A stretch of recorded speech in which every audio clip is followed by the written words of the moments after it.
Par exemple, les 4 opérations de base. Si je prends quelqu'un, comme son nom l'indique, il vaut 1. Pour faire quelqu'un,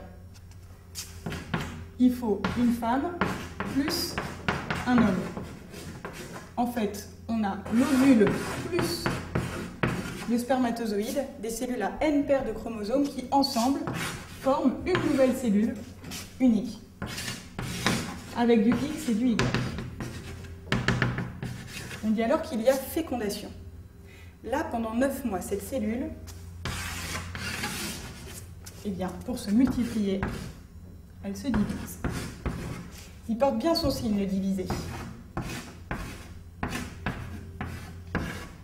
Il permet de faire de plusieurs à partir de 1. Et par ailleurs, la mère enceinte, c'est égal à la mère plus l'enfant. Donc l'enfant seul, il est égal à la mère enceinte moins la mère. Ce qu'on appelle la soustraction de naissance.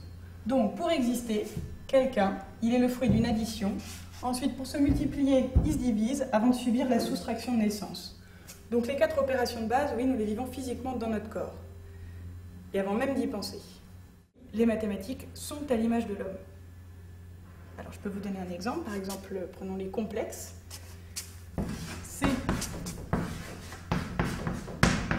est égal à A plus IB. Ces nombres complexes-là sont dotés d'une partie réelle, A, et d'une partie imaginaire, IB, avec I au carré, qui est égal à moins 1. Donc ça, c'est un objet mathématique qui est à l'image de l'homme.